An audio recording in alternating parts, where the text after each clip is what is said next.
Hey everybody, thanks for tuning in to Hawk Talk today. My name is Joel Janikowski and I'm sitting here with Principal and Superintendent Darin Seamands. And today we're going to do another review of a school board meeting for March 15th, 2023. And we're going to kind of go over some of the meeting minutes and some of the things that have been talked about at the previous meeting on Wednesday. So to kind of skim over some things, you guys called the meeting to order, you did the pledge, you did a confirmation of agenda, you did approval of minutes for February 15th, and then you did a consideration of bills, which was the March school board bill and the February manual checks. Any notable pieces of information from those two? Nope, nothing there. Nothing there, Joel. Just the usual. So. Okie doke. And then I'm assuming same with the financial reports as we've heard in previous months. February financial report, activity reports, no notable notes. Yep. Miscellaneous business. So RACTC report from Rhonda Shower. So what's the information on that one? Okay, so RACTC, that's a consortium that we're members of. Off the top of my head, there's about 12, 13 schools that are part of the RACTC. Throughout the state of North Dakota, there's like four other, counting RACTC, there's about four different consortiums. And they offer classes via distance traditionally. But we're starting to see where there's some opportunities of some hands-on learning that can take place maybe once a week. There are also some career centers out there that these consortiums have worked with to provide classes at those centers, the closest one being Dickinson right now. So Mrs. Shower came in and presented on the offerings that RACTC has. Traditionally here at Hettinger, because we have a lot of CTE programs, what we do bring in on that consortium are the health careers related type classes, because otherwise we offer on-campus classes with teachers that are under contract for us. So it was a nice presentation. They have a lot of things that they're trying to do to provide assistance to schools throughout our area, and we thank the efforts that RACTC is doing. Okay. Awesome. And then next thing on the list, which was the Superintendent and Secondary Principal Report. Any notable pieces of information there? You bet. Some of the things that I talked about, we got the Science Olympiad. They made it to state this year, the Team B. There's B Division, C Division. Our C Division was just barely on the bubble. So they worked hard, and hopefully if they continue to work hard next year, they'll be able to make it at that B division. But our B team qualified for state Science O. That'll take place up in Fargo. So hats off to Miss Block. She's really got that rocking and rolling and bringing back. Years ago with Mrs. Howe, it was like Hettinger win all the time, baby. And now we're doing it again. So congratulations to those kids, and congratulations to Miss Block there. Otherwise, a lot of the things that I talked about, we got our beautiful air purifiers, and I want to thank the North Dakota Southwest Health Unit for that. We got over 50 different air purifiers with 3 years worth of filters. So we have those things rocking and rolling. We got those delivered about a week and a half ago. Mr. Sully Merwin. It was nice to see Sully's face again, a alum of Hettinger High School. So we got those into the building, and the janitorial staff did a great job of getting those out to the classrooms. One that most people will probably notice is going to be the one up in the big gym. Yeah. And it's quite large. It's quite large. But, hopefully there'll be a little less hacking and coughing in the building, right? Absolutely. That's so cool. Other than that, we did hire some pool positions for our chemical and our pool manager. So we're going to continue to move forward now with the pool planning. As being on campus, there's water in the pool, baby. Mm-hmm. There's water in the pool. We still have work to do around the outsides and in the classroom and in the office area, but the pool itself is holding water, and she's finished. So we'll get some photos out on that and go forward there. NDSA testing, we're going to be starting that in April. That's our state assessments. We're doing some different things with that, trying to get the kids as excited about that test. If you take it 3rd through 8th grade, and then you take it again as a sophomore. So anyone that's been in public education, back in my days, that was a bubble dot test, and by the time you're an 8th grader, it's like, I've been taking this test for a long time. Mm-hmm. So how do you get the buy-in? How do you keep them motivated? So we're working on some different things with that. Just the other day we released our 3rd quarter honor roll, and had a great amount of kids on that. So it's awesome to see our kids. We do really well academically down here. Mm-hmm. And we're just trying to do things to put a spotlight on that. All too often, we focus our spotlights on athletics, and it's like, you know what, we got academic kids that are really, really doing a great job. We have kids in our other programs, music and FFA and all these things that we're doing, and we need to really recognize those things more. So Absolutely. so we're going to make an effort, a true effort to make some changes and make sure that we continue to do those things moving forward. And then really the other stuff in my report, I'm going to wait to talk about because it's down there in that new business. So, Okie doke. So that kind of covers the superintendent and secondary principal report, elementary principal report. You bet. You know, we don't want to thank, and this was with elementary, Mr. Erickson worked with Dakota Western Bank and Cody up there during our parent-teacher conferences, and we want to thank Dakota Western Bank for coming in and doing that pancake and sausage supper for the community. It was awesome to see some people that haven't maybe had kids here for a long, long time, some grandparents and just people from the community that you know, maybe moved back and never had kids here, but they're still part of our community that came in and they partook of that. It was awesome. So we thank Dakota Western Bank for that. Kindergarten registration was held on March 1st. It's looking like we're going to have 20 to 21 kids in kindergarten next year, so those are beautiful numbers to have. Mm-hmm. And then, of course, the big thing coming up, man, is that math meet. Math meet, March 31st. We're going to have like 300 and some kids on campus rocking out math. And our math teams have been preparing, working hard, so it's going to be a fun day. It's really going to be a fun day, so we're looking forward to that. Yep. Awesome. So that covers the elementary principal report. Athletic director report, anything from that? You know, Mr. Kohler was kind of wrapping up how the winter season went. You know, we've started track and field. There's a lot of kids out for our 7th through 12th grade track and field program. I believe those numbers are mid-40s or even more than that. Oh, wow. Our elementary volleyball program, that started up, and they got great numbers in there. Our baseball practice is going to start next Monday. Talking with Coach Dix and Mr. Kohler, we're looking at like 22 kids out for baseball, so that's awesome. So it's just, you know, a lot of that is spring's here. Spring has sprung on the sports calendar. Yep. Maybe not outside. Not outside. But in Mr. Kohler's world, spring has sprung because of all the sports world. You know, and the other big thing is Mr. Kohler's working on getting some funding for that bleacher thing we talked about last time, right? Mm-hmm. School board still hasn't made any decisions on if they want to move forward with that. But Mr. Kohler, being the proactive person he is he's reaching out to some different individuals and businesses and asking if they'd be willing to sponsor that, so we could move forward with that particular part of adapting those bleachers so we can get that scores table on the floor. So awesome. Cool. So after that, we had committee reports, which underneath there we have policy, finance, negotiations, strategic planning, and curriculum. You bet. What do we need to know from there? So here's what we're going to do. So under the reports, under the new business, I'm gonna talk about the reports and some of the new business all at once because these committees moved some things that were voted on or at least talked about. So under policy, what happened is the policy committee moved forward and brought forward one policy, GCBB. We already had that policy, and that deals with like report cards and things like that. And what we did is in new business, it was voted upon and approved for the first reading to change GCBB's language from the first way to communicate with quarterly reports to digital, rather from paper to digital. Okay.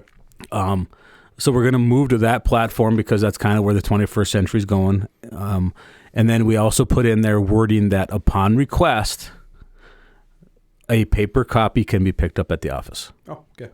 Okay. So again, when we talk about report cards, quarterly reports, stuff like that. So it's a big thing to make sure as parents that you have your Power School login and all that stuff taken care of. Awesome. So that was the big thing that came out of the policy for changes. The other thing was we talked about policy FBB. And that is about our toilet independence with like preschool and kindergarten. We've had that policy for a long time. There was no set procedure, so what we did is we talked about the procedure. How do we make sure that these kids have toilet independence when they come to school? Gotcha. So we just talked about that, and that's something that would be put in the elementary and preschool handbook moving forward. Just the procedural part. We already had the policy. Okay. And that was it from policy. Finance committee, you know, the biggest thing with finance is we're looking at a lot of legislature things right now, and we're anticipating that the funding formula of schools is going to change. That's about all I can tell you right now because it really depends on what happens at the legislature. So it's crossovers, by April 12th, those are supposed to be looked at in both houses. And then between April 12th and the end of the legislature, sometime in May they're supposed to hammer out the details and then vote and if it's going to go to the governor's desk for signing and not. So that was finance. Negotiations, of course. There was some executive session later on because we're in open negotiations with the teaching staff right now. Strategic planning. Mother Nature's throwing us curveballs. I mean, you're on there with me. We were supposed to have that meeting just this last Wednesday, 4 to 6 before the school board meeting. It got canceled. The great state of North Dakota, everybody knows East River is typically different than West River weather-wise, and Dr. Schatz just really didn't feel comfortable trying to get from Fargo to here with some of the road conditions that they've been having out on the east side of the state. So right now we're looking at April 4th as our next scheduled meeting for strategic planning, and then we'll do quite a few meetings in April after that. So, awesome. And then curriculum, what we did, and this is down in the new business, the curriculum committee, we made some changes with a class line in our graduation requirements. So it takes 23 credits to graduate from Hettinger High School. Okay. Out of that mix, it was requiring one business computer class. What we did is we changed it from one business computer class, 1 credit, to 1 credit of financial literacy. We've been teaching financial literacy for the last 2 years. It's been a half a year class, a half a credit. Mm-hmm. There's enough material there to turn it into a whole year. As a district, we feel it's important enough to do that. So we wanted to make sure that that's a class that we put the emphasis on like that. From the state standpoint, you have to take at least 9 weeks of financial literacy. Here at Hettinger, we're going to make it 1 credit. And then the reason maybe you're asking, well, geez, what happened to the computers? Mm-hmm. Well, as well as I do, we've pushed typing in our computer program all the way down to the typing used to be junior high. Now typing's honestly is starting in 3rd grade because they have to be able to type in order to do some of these assessments we're doing. I mean that because the paper pencil's gone. Yep. So we've pushed all that down in the 3rd and 4th grade in a way that's manageable for the kids and it suits them and it's adaptable, right, to their abilities and their age. And then by the time they get to junior high, we're doing Word, we're doing Microsoft, we're doing PowerPoint. So the things that you would have done as a freshman, we're already doing in junior high. Yep.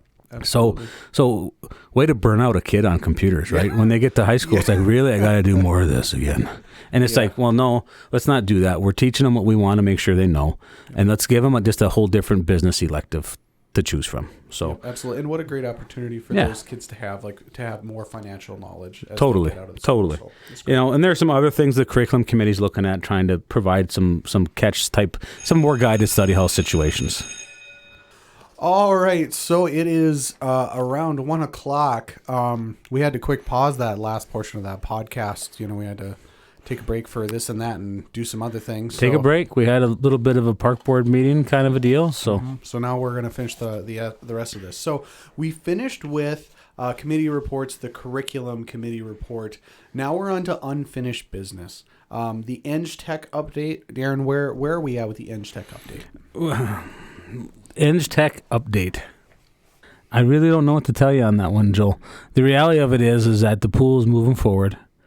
And it's kind of everybody else is bringing Eng Tech along with us instead of Eng Tech kind of being out in front. Eng Tech's kind of coming along for the last bits of the ride. That's about as much of an update as I can give you for Eng Tech. Sounds good. So that's Eng Tech updates, ESSER grants. So ESSER money. So again, we've been kind of watching that, right?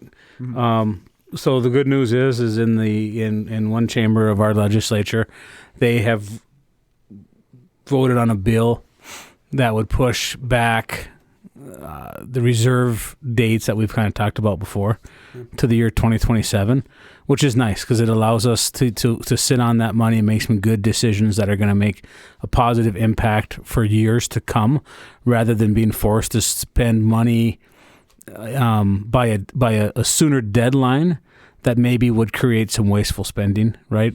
Or I wouldn't say wasteful spending. There's so many things in this district that we could be spending money on. But the reality of it is right now we do have some money that we're not typically going to have, and once it's gone, we won't have it again. So we really want to make sure it's being used in places where it can impact kids for it would be nice to be able to say decades to come, to be honest with you. Gotcha. So Yeah. it's nice that we're now having that extra time to use that Yes. spending carefully. Yep. And hopefully that'll also bring down some lower costs. Anyone that tried to do any kind of projects during the last 2 years, the prices have been absolutely crazy. So hopefully it'll give us an opportunity to bring in some of these expenditures at a lower cost as the market, I hope, would start to come back into more realistic terms. But Gotcha. So if I could guess that, I'd be making millions as a stockbroker or financial planner. So Gotcha. So the bleachers, that's a carryover from last time. And again, that kind of goes back to that report from the AD report when I talked about Mr. Kohler today, working on trying to find some sponsors to help put money forward to renovate the bleachers so we have an updated look and a more easily accessible scores table on the north side of the gym. So Gotcha. So he's just kind of making some progress on that. He is, yeah. So if you're out there and you're like, okay, maybe you have an interest in the gymnasium, you have an interest in the types of activities we do in there, I would encourage you to reach out, call the school. You can talk to myself, Mr. Kohler. You can talk with Mr. Erickson. Of course, the board members are well aware of the options that we're looking at doing there. So don't be afraid to reach out and just say, hey, I'm a little curious about the bleachers and how can I help? So it would just give us a much more updated look. It would actually create a platform moving forward with that new scores table where we could also do some sponsorships on there as well in an updated way, which would hopefully help generate some revenue for the athletic programs. Yep. Depending on that, the more we can generate through those avenues, maybe then we can lower some of the pressures from current ways we generate revenue for that. Yeah, absolutely. You know what I mean? Absolutely. Well, awesome. So then moving on to the last section here, which is just new business, and there's actually you guys have quite a bit here. Superintendent evaluation. Let's start with that one. So twice a year I get to go through an evaluation. So of course all staff is evaluated. Teachers within their first 2 years of a district's employment receive 2 evaluations a year at a minimum. And then after that, there is, according to State's entry code, 1 evaluation that has to take place at a minimum. And then for superintendents, there's 2 a year. So this was my second evaluation this year, where the school board ranks me on some different qualifying indicators that deal with the job description of a superintendent. So Gotcha. So there's just a series of qualifying indicators that are set at the beginning of the year, and then we touch on them twice a year to say, like, all right, well, here's where we fall, and so on and so forth. Yep. So it's the formal process of doing that. Of course, we're constantly giving each other feedback throughout the year, just like I do with you guys as teachers. It's like, we formally sit down and put it on paper according to that schedule, like I just mentioned. But there's constant feedback going back and time to reflect and say, hey, are you sure? And not just to reflect on like the negative stuff, but to reflect on the positive stuff and say, hey, that really worked well. So how are we going to make sure that happens again the next time? Gotcha. So a lot of times, anytime you hear about a evaluation, I think sometimes it's probably human nature to take it to a negative right away. But it's just an opportunity for growth. And even when you're doing things well, you can still grow. So. Yep, absolutely. All right, so that's the superintendent evaluation, and you already talked about earlier in this episode about the policy GCBB, the FBB, and the FBBAR. So that leaves us with the park board agreement. Yeah, so that kind of comes down to the park board agreement. So that was an opportunity that night. To be honest with you, the last time that the park board and the school district sat down was and looked at the agreements on using each other's facilities and stuff like that was 2006. So to think that document guided that for as long as it did and was successful as it was, wow. So actually today, Friday, 2 representatives from the board and 2 representatives from the park board sat down, and they're just taking a look at it and saying, okay, right now in the year 2023, what part of those agreements still are needed, right? Or we're still using them, and then are there any things coming in the foreseeable future? That we need to talk about and have on an agreement, because the boards change. The boards change, the leadership changes. So, it's one of those things to where you want that written down, so there's a seamless carryover, hopefully, as board members change or administration changes, whether it's with the park board or the Hettinger Public School. Gotcha. Okay. Now that we've kind of finished that out, this, that alert that you probably just heard a second ago is a great reminder of how turbulent the last few, I want to say month of weather we've had here that's been impacting the school. And, maybe, Darin, you want to touch on that. I think it's just a nice, kind reminder. Because today, we just got an alert that we're leaving, out-of-town kids are leaving at 2, and in-town kids are going home at 2:30. 2:30, so maybe you want to talk about it. So this has been a traditional, finally, right? Oh, it's a traditional North Dakota winter. In tradition, maybe this emulates probably the type of winter we had 25 years ago. It's one of those deals to where we're constantly keeping an eye on it, whether it's kids that might be traveling into poor weather. I mean, that's just the Dakotas, right? I mean, you're born and raised here. You understand that there's a certain time of the year you're gonna have your winter gear in the car. We approach it the same way here at the school and say, okay, whether we're sending kids to a location for an event, we're always looking at what's the weather that they're going to be heading into, because it could be gorgeous here on our little island of Hettinger, and 3 miles out of town, it's a raging storm of some sort. And I think today is kind of that's what we're finding. You look out my office windows and the sun is shining. It's a beautiful St. Patrick's Day. It's like, all right, luck of the Irish, here we go. And it's like, no, not really. The winds are really howling, and the highways are getting sticky with slush, and the snow's blowing in on the country roads. I mean, we had a bus get stuck this morning. So again, it's one of those deals to where here you and I are talking, and before we came in here, I had Mr. Erickson make a few phone calls.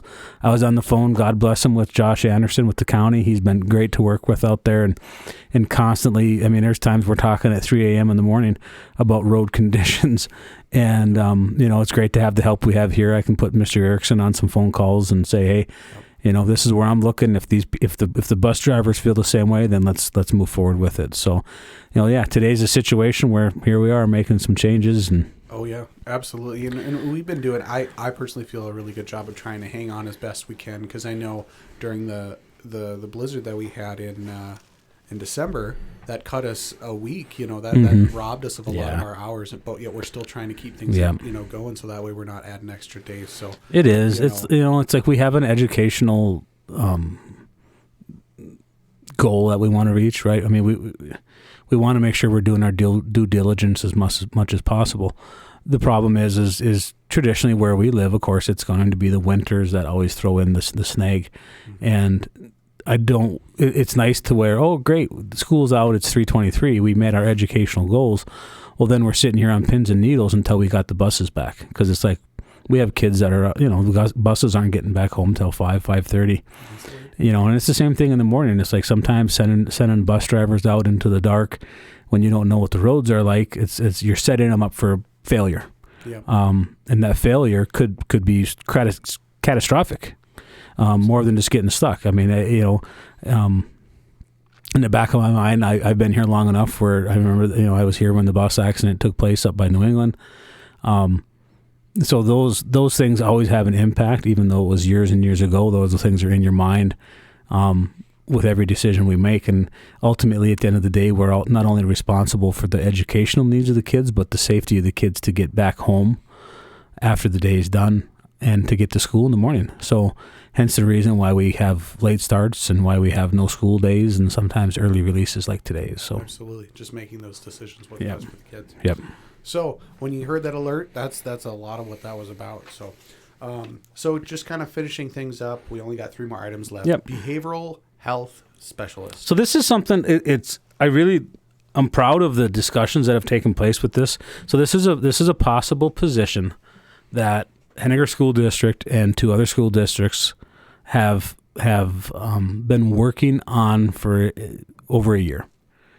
The school districts, the 3 school districts, recognize the importance of mental health and recognize that public schools are not fully equipped to handle that. That doesn't mean that we don't have people who care. We have teachers that care. And again, it just comes down to, do we have the personnel, enough of the personnel, to serve that need on a consistent basis, or at least a more consistent basis. Mm-hmm. So this is a discussion that we've been having for over the last year and a half. I presented some material to the board as an informational seeking opportunity for them to kind of roll it around in their heads. I think everybody agrees the more mental health help that we can provide, the better. The bad thing is, and the reality of life is this, you can see you have a need for something, then you have to figure out how can we pay for it. We are in negotiations right now, of course, so that poses questions, and it also, we're at a legislative session, and that poses questions that we don't know the answers to right now. So not only do we see we have a need to help with mental health, but we also have educational goals we'd like to do as well. We'd like to, at a minimum, sustain our educational opportunities we have, and if at all possible, provide growth in areas where the kids have an interest. And sometimes you can't meet all of those things at the same time because the financial support isn't there. Mm-hmm. Every other piece of support can be there, but sometimes that financial support's not there. So we are just continuing the conversations on a more formal, not to overuse that word today, on a more formal level where I'm turning this information over to the board to get their feedback to see if we want to continue with that or if they want to look at a different route. But again, I absolutely love the fact that these 3 school districts have taken it upon their shoulders to say, you know what, we're not going to get any help from the state, so we're going to do it ourselves. And that's something to be proud of, because that means these school districts really, really do care. No promises that we'll get there, but you guys are taking the time. We're exactly. I mean, we're trying to get there, and hopefully we can get it done in one way or the other. So great. And then last 2 graduation requirements. Let's go over that, guys. Yeah. Well, and again, that's kind of like we talked about earlier. That's where we just changed. We changed the 1 business computer credit to a 1 financial literature credit that we talked about earlier. And it's hard. I get it. Right? I mean, here we are. We started this podcast this morning at 8:30? Yeah. Right?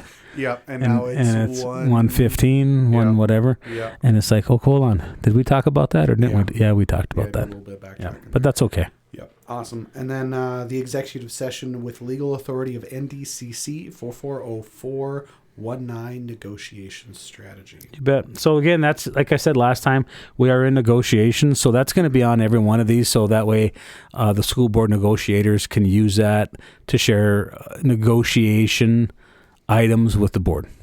Yeah. And that's all they're talking about is negotiation items that have been brought forward based upon the negotiations with the teachers. And then you have a couple penciled in here: open enrollment and polling location. Yeah. So again, open enrollment, it's one of those deals to where it's a, a lot of people hear about open enrollment. And this is that time of the year where you start to see some of those things, but a lot of times it pops up too because of movements, people maybe changing residential locations and things like that. Mm-hmm. So when that happens, when you have a change like that where maybe you've moved, and it's hard because you can't necessarily go on county lines because county lines don't necessarily distinguish what school district lines are. Mm-hmm. So sometimes it's like that house you've always wanted opens up and you have an opportunity to purchase it. Mm-hmm. And it's like, ooh, but now we're in another school district. So that's an example of when, well, I want to keep my kids where we were. Mm-hmm. So then you got to do an open enrollment form. So it just comes before the board, and the board either, we agree to let this, the student or these students or whoever enroll, so on and so forth. So, gotcha. Yeah. Part of the process. Yep, part of the procedural. And then that polling location, what's that? Well, polling location. So of course we have the elections coming up in June. So because of it being a off year, where typically we would have, like, I think 1 county location, like at the courthouse, mm-hmm. for all of the elections, right? So we'll have the polling location for the school board elections that are in June, I think June 6th, June 7th, something like that. that location will be here at the school. And of course, you can get a mail-in ballot.